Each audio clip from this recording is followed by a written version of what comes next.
নমস্কার। কবি সুকুমার রায়ের সৎ পাত্র।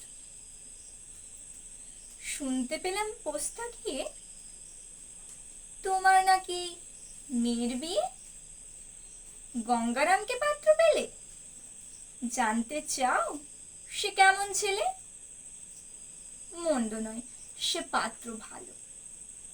রং যদিও বেজায় কালো, তার উপরে মুখের গঠন অনেকটা ঠিক প্যাঁচার মতো। বিদ্যে বুদ্ধি বলছি মশাই, ধন্যী ছেলের অধ্যবসায়।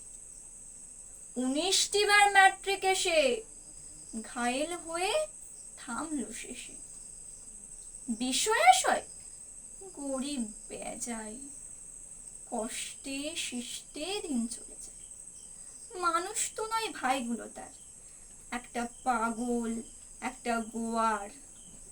আরেকটি সে তৈরি ছেলে, জাল করে নোট গেছেন জেলে। কনিষ্ঠটি তবলা বাজায়, যাত্রা দলে 5 টাকা পায়।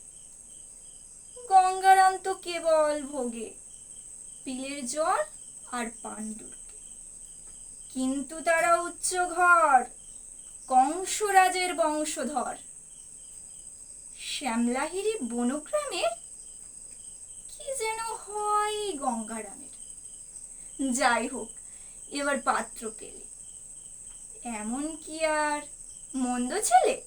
নমস্কার। নমস্কার বন্ধুরা, এতক্ষণ আমার কবিতা শোনার জন্য আপনাদেরকে অসংখ্য ধন্যবাদ। আমাকে আশীর্বাদ করবেন যেন আমি আরও এগিয়ে যেতে পারি। আর আমাকে উৎসাহ দেওয়ার জন্য একটা লাইক, একটা সাবস্ক্রাইব করবেন প্লিজ। নমস্কার।